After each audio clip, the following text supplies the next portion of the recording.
Let's welcome to the show author of the new book, Tao of the Backup Catcher, Playing Baseball for the Love of the Game, New York Times bestseller, Tim Brown. Tim, congratulations on the book and thanks for the time today. I appreciate it, fellas. Thank you very much. We know the voice is struggling and a lot of interest in the book. So we know you're fighting through it, playing hurt. But I don't know if you could have had a better launch this week. The book comes out and we see the other night, the All-Star game, there's a pretty much a lifetime backup catcher who has a career year. Guy was $20,000 out of Venezuela, non-tenured in 2019, hits the game-winning home run in the All-Star game and wins the MVP of the game. Talk about how that's sort of a metaphor for what this whole thing is that you have going on. Right. Well, not only that, you have a backup catcher catches a Yankee perfect game. You got a backup catcher catches the combined no-hitter for the Tigers the other day. I'll admit, it's a 300-page book and there's not a lot of all-stars in there. So I was sort of proud of my ideas. What I love about these guys and your Philly guy Kratzy, chief among them, is the value they bring to a team in the 21 hours around the game in particular. I mean, obviously during the game, they're doing their thing as well. But, for me, it's about who you are on your journey and who you are to other people. And backup catchers have a lot of time on their hands, so they find ways to help a team when they're not at the box score. It's an intro to baseball, or seam heads as we call ourselves. The backup catcher is always an interesting topic, but you've been writing about baseball for over a quarter century now. How did you choose this as a topic for a book? Well, I mean, you guys have been around ballparks and everything. I found even when I started in the late 80s, and as I worked my way along, my favorite guy in every clubhouse was almost always the backup catcher. They're humble, they are funny, they're accessible. They see the world in ways that I think regular people see the world. And, we talk about baseball as a game of failure. Nobody's failed more often than backup catchers. Most of them are hitting about 208. And I think as I sort of worked my way along, I was thinking about, I've always liked those stories in the corner of the clubhouse, at the end of the roster. And, the tell me a story thing, the people stories, as the analytics age sort of left me behind a little bit. I just think I wasn't bright enough to figure these things out. And so I cling to those human stories about who we are and how we conduct ourselves and what scares us and what makes us happy. And so about 5 years ago, Erik Kratz and I had bumped into each other, and I had been lugging around this idea for something along these lines for a while. What could I write that might most represent how I see the game? And I thought he was perfect for the spine of this book, given the length of his career, given his struggles, given 14 different organizations, given 120 different transactions, given where he was from, the Division III school. Sarah Kratz, I don't know if you guys have met Sarah along the way at all, but she's an absolute stud and basically the hero of this book. And I don't know, it just spoke to me at a time when A, everything is boiled down to numbers, and B, we're all screaming at each other on social media and all. It just felt like a good time to put something like this out there. The intro says they're not merely backup catchers, but frontline people. Talk to us about how these people help everyone else have a career as basically the supporting character with their own preparation. Yeah, there a couple of things. I think first off, because of the way their careers have gone, they're typically what we call bounce guys, right? And typically a bit older guys, been around. So they are helping, they go down to the minor leagues, helping to raise the next generation of catchers, right? The next generation of ball players. They're helping to raise the next generation of coaches and managers as well, guys who have not spent a lot of time or any time in the big leagues. And I think that's particularly helpful. And again, the other part is I go back to my original thing about winning games in the 21 hours around the game. They become father figures, big brothers, priests, therapists, drinking buddies, whatever it takes to make the guy next to them a little bit better. And this is, when you talk to guys like Theo Epstein, who learned this lesson along the way, on a 26-man roster, 25 guys fit the analytical model perfectly, right? In the GM's eyes, it never works out that way. But these are the 25 guys who, when I push the numbers around and add it all up in the bottom, this is how we're going to win the most games we can. There's one guy who's not in that model, who exists outside of it. And that's the guy who sort of leads from behind, who the manager doesn't have to worry about, who can handle the day game after a night game, who can handle a cranky pitcher, who can put his arm around a guy who's 0 for 4 again, and isn't a pain in the ass to the manager. The manager's got 25 of those. He doesn't need another one. So, I'm not saying that, they're all perfect and they all do the job exactly right, but I think the fact that 14 of the current managers in baseball are backup catchers or served a reasonable amount of time doing that speaks to what these guys learned at 25, 35, 45 that other players perhaps don't have time for or don't have the interest in. It's interesting because what you're talking about with regard to the backup catcher not fitting the mold, people always, here in Philadelphia, we have an all-star catcher. He wasn't this year, but JT Realmuto. And they had good catchers in the minors, young prospects. And people always wonder, why don't they bring up those prospects as the backup catcher?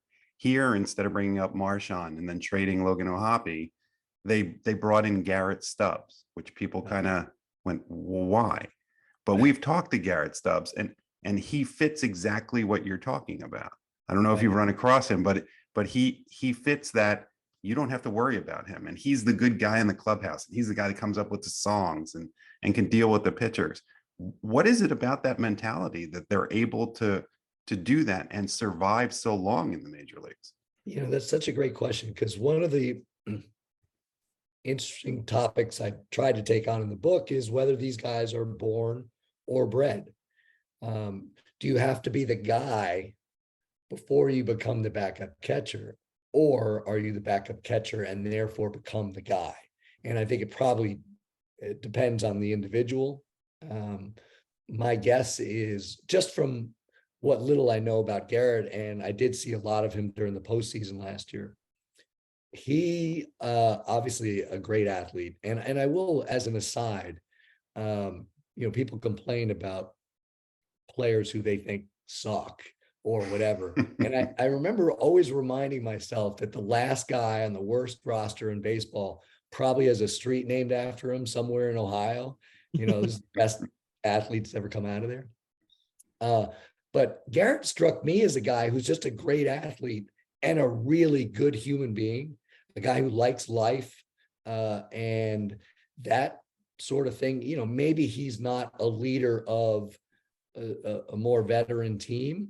Bryce Harper does not need a leader, but he is an energy guy. He is a guy that people like to hang out with, that like to talk to, like to laugh with. And again, you guys probably know him better than I do, but that was sort of my take on him, was this is a good glue guy. And he's what's he, about 30 now? Yeah. I think a little younger than that, but yeah. And I think he grows into that leadership role, right? You kick around long enough, and I don't know if he's going to end his career with the Phillies, but this is really important for him. And I've seen enough of him to know that that's a quality at bat. It doesn't always work out great.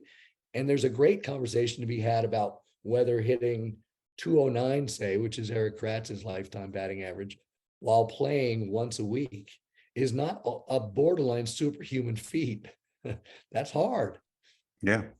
You mentioned having a street named after you someplace. Erik came from a town of 5,000 people. He's only the second Major League Baseball player. So it's kind of that situation where what he came from, and you talk about the preparation and we talk about on the field from the memorizing the scouting reports and being in the pitchers meetings and the hitters meetings, even when they're not playing. But there's a lot that comes through the book about pitchers as therapists, how to manage personalities off the field. There's a quote from Chris Jimenez. I always joke that backup catchers are 3/4 psychologist and 1/4 actual baseball player. Right. Talk to us about how important backup catchers are on the mental side of the locker room. Well, I mean, if you've got the right one, right? I think about, so there's, I had a coach talk to me about, they had a bit of a younger backup catcher. And every day at the end of the game, this young backup catcher would go to the food room and get a cheeseburger and fries and a Coke. That was his post-game meal. And one day the coach pulled him aside and said, as in your role, we would hope that you would be setting an example. So you can have all the cheeseburgers you want away from the park, but why don't you rethink that when you're at the park? Because people are looking to you in terms of, this is a guy who, and I can't even imagine how hard this is. You have to show up to the ballpark every day, knowing full well you're not going to play. Managers tell guys well ahead of time now when they're playing and when they're not playing. And yet this guy shows up every single day, having to expect to play, prepared to play, having gone through the scouting reports, having his body together, having his mind together. Because if he does have to play, catchers just can't show up and play. And it doesn't work that way. And I asked a lot of guys about, like, okay, I understand how you can do that on day 5 and day 11 and day even 18. But what's that feel like on day 174, where you have been doing this over and over and over again, and it has never happened? You have never played on a day you didn't think you were going to play. And they said, well, on day 175, I might have to play. So I think that's all part of it. And to finish the previous story, the guy started having salmon after games every day. So I think that's who they are. That, this is the example they set. There may not be yelling and screaming, but they are living a lifestyle and setting an example that at least the good ones that maybe run through a clubhouse. Is that mental fortitude that they have to develop in the face of adversity, of not doing the thing that they love most every day? The reason that they're able to be such good mentors, because they do bounce back and forth between the majors and the minors so much more than a lot of the other players on their team, and the second part of that is, while they're being a mentor, how hard is it for them to not have, they're the psychologist for everybody else. Who's the psychologist for them? Well, it used to be Harvey Dorfman, I think, who had a little piece of everybody. I think they become their own psychologists. It's about practicing what you preach, right? And at the end of the day, I feel like what they get very good at is being where their feet are. You're on this journey, and who are you going to be on this journey? I don't think a lot of these guys give up hope on becoming a number one or returning to being a number one and making that money and having that stability. But in the meantime, I believe, and I think this is why a lot of the backup catchers are a bit older, is because you come to a point of peace with where you are today. And I'm not sure you have that at 24 when you still think you're going to be the next Johnny Bench, or at 28 when you still think you could be a number one catcher somewhere, and you look around and you think, I'm better than that guy and that guy and that guy.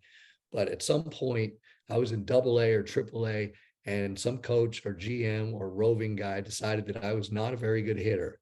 And then I stopped getting playing time. I stopped getting at bats. I started hitting 204. and this is where I am now. So those guys, I think, still believe with the at bats, they could be a really good big league catcher, at least a productive one. And in the book, it's I talk. I don't know if you guys ever saw the documentary. I think it's called 10 Feet from Stardom, about the backup singers. It's really good if you haven't Yeah. seen it. And I think about backup catchers as being 20 points from stardom, because if you hit 220, you're a backup catcher. If you hit 240, you're a borderline all-star. And I don't know where those 20 points come from, but in the meantime, they're hitting 220 and therefore have decided that this is the player that this team needs today. In the book, Erik said after playing the game on its terms, he was able to leave on his own terms.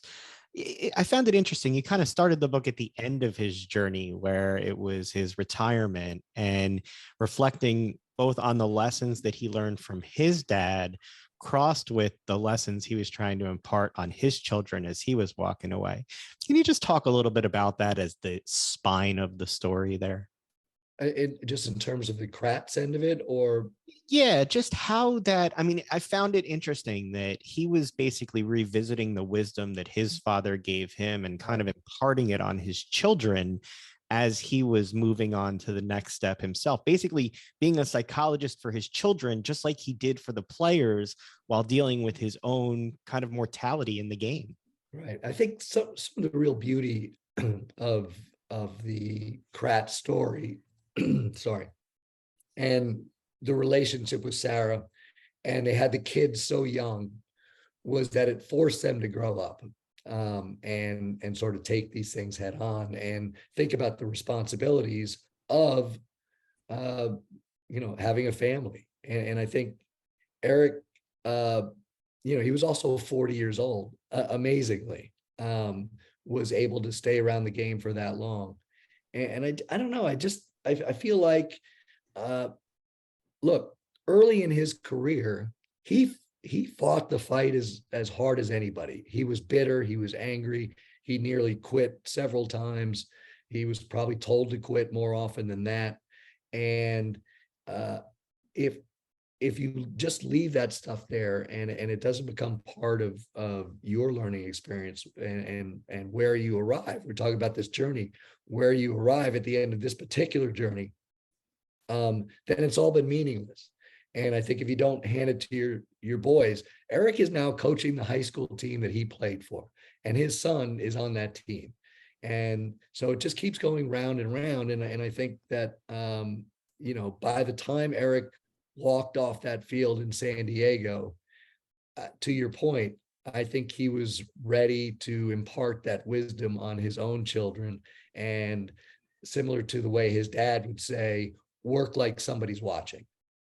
Tim, from the moment that I saw just even the title of your book, I couldn't help thinking about how many catchers must emulate themselves, or at least be able to relate to Bull Durham.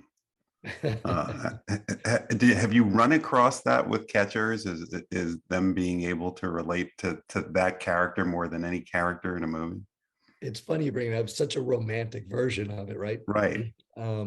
And I'll be honest with you, when I sat down to write this book, I thought, I am not going there.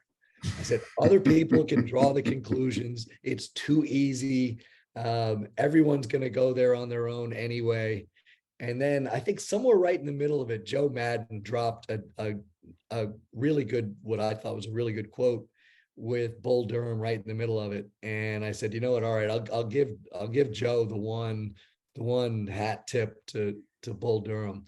But yeah, I think they relate to him. I think they feel like they were sort of immortalized in this very romantic way, that they are more than just 197 guy who's the last man on the roster that everybody groans when they're announced in the lineup every night. That there's value there that not everyone can see. Tim, before we let you go, this is not your first rodeo. This is not your first book. You've been writing about baseball for a long time. I was particularly interested in your book with Jim Abbott, or about Jim Abbott. What was it like to cover and learn about Jim Abbott? And for those people that don't know him, which they should if you know baseball, is this was a guy who was born without one hand and was able to become a major league pitcher and pitch a no-hitter. I think what I took away from that was a guy who's so comfortable in his skin, a guy who really fought the fight for a long time. You know, the anecdote that I go back to a lot is he really wanted to be judged as a ball player, as a pitcher. And it just wasn't possible for a long time. You know, at Michigan, going down and beating Cuba, winning a gold medal, skipping the minor leagues entirely and going into the Angels rotation. It was always about, wow, look at this one-handed pitcher go. And then for whatever reason, he lost the bite on the cutter. He lost some velocity, you know, like it happens to some pitchers, and there was no real explanation. But he found at the end that he was being judged as merely a pitcher when he was a bad pitcher, when he was getting hit. And it was a really sort of a lesson for him about how life works, you know, and how quickly it can turn. And it was really difficult for him. And I think that what I enjoyed about it was fully understanding. He never wanted to do a book when he was playing. It took him a long time to come around to the notion of it. He called me out of the blue and said, years later, after he was done playing, and said, "Hey, I'm ready to tell my story." And I said, "Why? What's important to you about it?" And he said, "I want to thank my parents, and I want to tell my daughters my story." And that's Jim Abbott. You know, it wasn't ever like, because I need money, or, you know, I'm feeling lonely and I haven't been loved in a long time, or whatever. It was purely, I just want to have this on the record. Well, this is another book about the twists and turns of life from a different perspective behind the plate. The book is Tao of the Backup Catcher, Playing Baseball for the Love of the Game. Tim, thank you so much for the time. Best of luck with the book, and we hope to get to talk to you again sometime. Appreciate it, fellas. Anytime. And next time I have the prettiest little voice. All right, so we're gonna hold you to that. Next time we expect full I got voice. the Louis Armstrong going today, but you know, we'll work it We out. won't ask you to sing "What a Wonderful World." How's that? I could Let you recover so you're not Totally. hurt next time. Thanks Thank so you, much, fellas. Tim. Have a great day.